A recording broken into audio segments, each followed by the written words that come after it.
Hello hi welcome to DNA. मेरा नाम है लव शर्मा, मेरे साथ है अर्पित और अभिजीत। और आरसीबी की प्रोबेबल रिटेंशन लिस्ट के बारे में आज हम बात करने जा रहे हैं कि इस बार ये सारा कप नामदे होगा कि नहीं होगा। जी। क्योंकि हर बार आरसीबी जो है मैच में उतरने से पहले ऑक्शन ऑक्शन में ही हार टेबल जाती है। ऑक्शन टेबल में ही हार जाती है, क्योंकि 11-12 करोड़ का वो अलजारी जोसेफ ले लेते हैं। जी। और कभी 5 करोड़ के जो 5 छक्के खाता है वो, हाँ लेकिन उनके लिए फायदेमंद हुआ। लेकिन तब भी हम देखें, ऑक्शन हमेशा उनके लिए कभी अच्छा नहीं गया। हाँ, फर्ग्यूसन ले लेते हैं, ऐसे ऐसे प्लेयर जो बिल्कुल कोई टीम नहीं लेने वाली होती, वो सोचते हैं आरसीबी स्कोर में 12 करोड़। Cameron Green. कैमरन मतलब ग्रीन को ले टीम ले, वो ऐसी लेते मैक्सवेल। हैं टीम वो ऐसी लेते हैं कि हर एक मैच में वो टीम 200 बनाएगी लेकिन 220 खा भी जाएगी। हाँ हाँ हाँ, ऐसी मतलब लगभग उनकी मतलब वो टीम है। बिल्कुल स्टार्टिंग से देखा है कि जो आरसीबी वो एक बैटिंग ओरिएंटेड टीम रहेगी। बिल्कुल। सिर्फ बैट्समैन इकट्ठा करती है, और स्टार बैट्समैन। स्टार बैट्समैन लेती है, और फिर उसके बाद वो बैट्समैन स्टार बन जाते हैं आरसीबी जाने के बाद। हाँ, वहाँ क्लासेन, ट्रेविस हेड आप देखिए, जी। सब स्टार बन जाते हैं निकलने के बाद। केएल राहुल। केएल राहुल से याद आया, केएल राहुल की वापसी भी हो सकती है, उस बारे में भी हम बात करेंगे। तो जी। बताइए अर्पित, केएल राहुल की वापसी हो रही है या नहीं? और अभिजीत आप भी अपने टेक बताइएगा इसके जी बाद। देखिए, इसमें दोनों की बात होगी, एलएसजी और आरसीबी की। तो एलएसजी भी हमने देखा था कि रिफ्ट था केएल राहुल का। तो हो सकता है कि केएल राहुल को, अभी तक रिपोर्ट्स जिस तरीके से आ रही है कि केएल राहुल को रिलीज करने वाली है और होम कमिंग हो सकता है आरसीबी में। क्योंकि आरसीबी ड्यूप्लेसिस के साथ अगर हमने देखे तो 2 साल बिल्कुल ही उस तरीके से कंसिस्टेंट परफॉर्मेंस भी नहीं रही है ड्यूप्लेसिस की खुद की, और एज ए टीम भी वो मैनेज नहीं कर पाए हैं कि किस प्लेयर को खिलाना है किसको नहीं खिलाना। बहुत सारे हमें चेंजेस देखने को मिलते हैं उन्हीं 14 मैचेस के अंदर। तो उस नज़र से मुझे लगता है कि ड्यूप्लेसिस को अब इस बार रिलीज किया जाएगा। और नया कप्तान देखे तो विराट कोहली तो हो नहीं सकते, क्योंकि उन्होंने छोड़ दी थी कप्तानी। उनको रिटेन जरूर किया जाएगा प्रायोरिटी पर, लेकिन कप्तान देखे तो वो केएल राहुल बन सकते हैं। और फिर हमें एक नया पेयर देखने को मिल सकता है, वो है केएल राहुल और विराट कोहली का एज एन ओपनर। तो आप विल जैक्स को इस बार भी ओपनिंग नहीं करवाएंगे? जी, ओपनिंग मुझे लगता है इस बार भी नंबर 3 के लिए सुटेबल बन सकते हैं। लेकिन रिटेन अगर मैं देखूं तो मुझे लगता है कि लोन सर्वाइवर, अगर आरसीबी को अपना पर्स बड़ा लेके जाना है, और जिस तरीके से आप देखें जो अभी हम रूल्स के हिसाब से जो रिटेन के लिए जो पैसा भी रखा गया है, जब हम देखते हैं कि ऑक्शन में 14-15 करोड़ के लिए उस टाइम के लिए रिकॉर्ड बन जाते हैं, वो इस टाइम पे रिटेन के लिए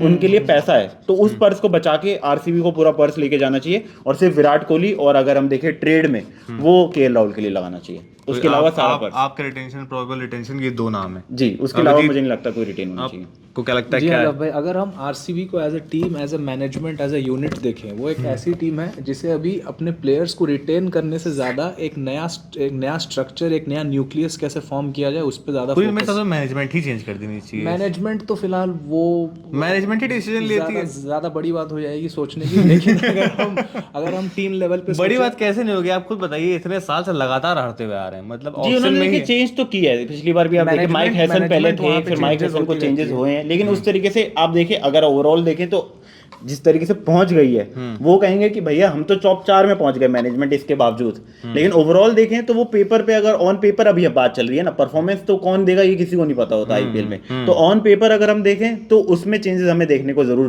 पड़ेंगे, और उसमें वहां पर लग रहा है। इसीलिए मैं बोलूँगा कि एज अ टीम उन्हें रिटेंशन से ज़्यादा ये फोकस करना चाहिए कि वो कैसे मैक्सिमम पर्स लेके उतरे ऑक्शन में, सो दैट उन्हें जो बेस अपना बिल्डअप करना है वहाँ पे उनके पास पैसे रहेंगे तो वो वहाँ से प्लेयर्स को खरीद सकते हैं। इसीलिए मैं यही कहूँगा कि विराट कोहली के अलावा और कोई ऑप्शन मेरे लिए होने नहीं वाला है। मैं तो जो इन्होंने कहा मैं उसके साथ भी नहीं जाऊँगा। मेरे हिसाब से केएल राहुल भी बहुत अच्छे ऑप्शन नहीं होने वाले जी, क्योंकि बेंगलुरु में देखे तो स्ट्राइक रेट उनका उस हिसाब से रहता नहीं है, बात ये है। लेकिन अब कप्तान ढूंढ रहे हैं तो और कोई कप्तान बचता नहीं पे अगर आप जाए तो मेरा तो ये भी नहीं मानना है केएल राहुल T20 में कोई बहुत बेहतरीन कप्तान है। नहीं, आईपीएल का परफॉर्मेंस तो बहुत अच्छा गया कंसिस्टेंट। उनका। आईपीएल एलएसजी के लिए उन्होंने 2 बार, अगर हम देखें तो दोनों बार वो टॉप उससे पर पहले लेके गए। आप पंजाब को देखिए। पंजाब के लिए क्रिकेट क्रिकेट बैटिंग करते थे, ओपनिंग करने उतरते थे। मयंक अग्रवाल, केएल राहुल कंसिस्टेंट रहते थे ओपनर्स, बैटिंग अच्छी करते हैं ओपनिंग करते हुए। और मेरे हिसाब से आरसीबी प्रेशर फील नहीं हो, क्योंकि उनसे खराब प्लेयर्स, मतलब रजत पाटीदार का एक ऑप्शन हो सकता था पाटीदार का, लेकिन कैप्ड हो गया, क्योंकि वो कैप्ट हो गए। अभी अगर वो आएंगे तो 14 करोड़ पे आने वाले मेरे ख्याल से, या फिर 11 करोड़ भी आ सकते हैं अगर 3 प्लेयर करते हैं प्लेयर आते हैं तो 11 करोड़ पे। लेकिन 10 करोड़ से ऊपर पाटीदार के लिए मैं वो भी लॉजिकल नहीं समझता। वहीं पे आ गया दयाल, उनको भी रिटेन करने का कोई मेरे ख्याल से उनको फायदा हो सकता है ख्याल से रिटेन विराट कोहली और यश दयाल, ये 2 रिटेंशन होने वाली है। दयाल को हो करेंगे सकता आप है retain। हाँ, अनकैप्ड में मैं दयाल को करूंगा। देखिए, दयाल को retain करते 5.5 तो- करोड़ के तो वैसे भी दयाल और 4 करोड़ में आ जाएंगे, 4 करोड़ में तो फायदा ही होगा। तो दयाल का तो एक तरीके से मतलब अब रिजल्ट तो रुक ही गया बिल्कुल, उनको काट और दिया गया जी। और वेरिएबल इस तरीके से अगर हम देखें तो अभी आपने देखा होगा इंडिया से साउथ अफ्रीका की स्क्वाड में एक और नाम लिया गया है, विजय कुमार विशक। तो ये दोनों पर हो सकता है, मैं श्योर नहीं हूँ, 50-50 है कि इन दोनों में से भी एक प्लेयर, दोनों ही अभी अनकैप्ड है, तो एक को अगर आप 4 करोड़ देना चाहें तो वो आप कर सकते हैं। बिल्कुल। और मुझे लगता है कि विल जैक्स के साथ भी सोचने चाहिए कुछ ना कुछ आरसीबी, क्योंकि विल जैक्स भी बहुत, आपने अगर देखा हो किस तरीके से परफॉर्मेंस करे, लास्ट मैच में मौका मिला यूज था, कर सकते शतक हैं। भी, वो भी बहुत तेज शतक। आरटीएम लगा सकते हैं जैक्स के साथ। आरटीएम यूज कर सकते हैं जरूर विल जैक्स के साथ, क्योंकि विल जैक्स उतने महंगे नहीं जाने वाले, तो मेरे हिसाब से रिटेंशन जरूर दिमाग में नहीं होगा उनके लिए, बट आरटीएम एक फैक्टर हो सकता है। देखिए आरटीएम का यही फायदा मिलेगा आपको कि अगर आप एक ही प्लेयर को रिटेन करेंगे तो आपके आरटीएम्स बहुत सारे बचेंगे, 5 आरटीएम्स बच जाएंगे आपके जी पास। जी, तो तो उस वजह से आरटीएम्स बता सकते हैं RTM। आरटीएम्स का काफी अच्छे तरीके से यूज कर सकती है डेफिनेटली आरसीबी। मेरा तो ये मानना है आरसीबी को अपना दिमाग खुला रखना चाहिए और जितने हो सके उतना पर्स लेके जाए। पर्स लेके वो ऑक्शन में जाए। और लेकिन ये तो ना लेकिन सोच ये के तो चले कि पंजाब भी यही करती खिलाड़ी- है, ये तो एसआरएच भी करती है, लेकिन टीम फॉर्मेशन कहाँ हो पाती है जब आपका कोर डिसाइडेड नहीं है।